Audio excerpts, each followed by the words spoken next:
श्री स्वामी समर्थ. भगवत स्वामी समर्थ संदेश तुमच्यासाठी काय आहे आणि त्यांची ब्लेसिंग तुमच्यासाठी काय आहे.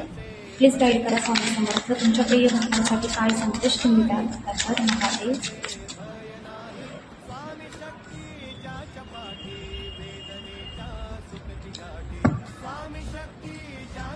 स्वामी समर्थांचा संदेश तुमच्यासाठी आहे. खूप लोक अशी आहेत की ज्यांच्या लाईफमध्ये कोणी ना कोणीतरी तुम्हाला धोका दिलेला आहे आणि तो धोका तुम्हाला सहन होत नाही आणि आत्ताच्या एनर्जीमध्ये तुम्ही त्या गोष्टीबद्दल खूप विचार करत आहात आणि तुमची अशी एनर्जी आहे की खूप पेन तुम्हाला होत आहे, खूप त्रास तुम्हाला होत आहे. इथे स्वामी समर्थांचा गार्डन मेसेज तुम्हाला आहे. जर कोणी तुम्हाला धोका देऊन निघून गेलेला आहे तर त्याच्या मागे पळण्यापेक्षा स्वतःला सक्सेसपर्यंत कसं घेऊन जाता येईल या गोष्टीचा विचार तुम्ही करा. बरेच लोक लव्ह लाईफमध्ये धोका खाल्लेले आहेत, लव्ह लाईफमध्ये प्रॉब्लेम क्रिएट झालेले आहेत, तुमचे पार्टनर तुम्हाला सोडून निघून गेलेले आहेत आणि प्रत्येक वेळी तुम्ही तुमच्या पार्टनरच्या मागे पळत आहात, तुम्ही त्यांच्या मागे लागला आहात, तुम्ही त्यांना स्वतःहून कॉल करत आहात, स्वतःहून मेसेज करत आहात. सगळे काही एफर्ट आहे ते स्वतःच तुम्ही करत आहात. इथे विचार केला तर खरं तर प्रत्येक गोष्टीची एक मर्यादा असते आणि त्या मर्यादेपर्यंतच एखाद्या नात्याच्या मागे पळायचं असतं, एखाद्या व्यक्तीच्या मागे पळायचं असतं.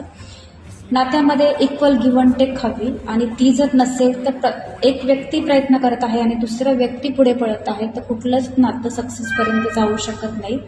स्वामी समर्थ तुम्हाला सांगते, जर तुमच्या पार्टनर तुम्हाला सोडून गेलेला आहे तर तुम्ही त्याच्या मागे पळण्यापेक्षा तुम्हाला सक्सेसपर्यंत कसं पोहोचता येईल, तुमच्या लाईफमध्ये तुम्हाला कसं अचीव करता येईल या गोष्टीचा विचार करा. जेव्हा तुम्ही स्वतःला कुठेतरी सक्सेसपर्यंत घेऊन जाता, तुम्ही स्वतः खूप डेव्हलप होता, तुम्ही स्वतःवरती फोकस करता, तुमच्या पार्टनरला सवय असेल की तुम्ही त्यांच्या मागे पळत आहात आणि जेव्हा तुम्ही त्यांच्या मागे पळणं बंद कराल तेव्हा तुमचे पार्टनर तुमच्या मागे नक्कीच पळतील. यासाठी तुम्हाला प्रत्येक गोष्टीमध्ये बॅलन्स क्रिएट ठेवूनच राहायचं आहे. प्रत्येक गोष्टीला एक मर्यादा असते, त्या मर्यादेपर्यंतच प्रयत्न करायचे. ते इथे स्वामी समर्थ तुम्हाला सांगत आहेत की कुठल्याही व्यक्तीच्या मागे पळण्यापेक्षा स्वतःवरती फोकस करण्याचा प्रयत्न करा. स्वामी समर्थ तुमच्यासोबत आहेतच आहेत, पण इथे एकटे आणि उदास राहू नका. काही ना काहीतरी करण्याचा प्रयत्न करा. ठीक आहे, सोलशी सोल कनेक्ट होण्याचा प्रयत्न करा की तुम्ही स्वतःला जाणून घ्या, स्वतःला सक्सेसपर्यंत घेऊन जाण्याचा प्रयत्न तुम्हाला करायचा आहे. बाकी स्वामी बघून घ्यायला आहेतच. असं स्वामी समर्थांचा तुमच्यासाठी संदेश आहे. संदेश आवडला असेल तर नक्कीच व्हिडिओला लाईक करून शेअर करा. पुन्हा भेटूयात असाच एक व्हिडिओ घेऊन. तोपर्यंत श्री स्वामी समर्थ. हर हर महादेव.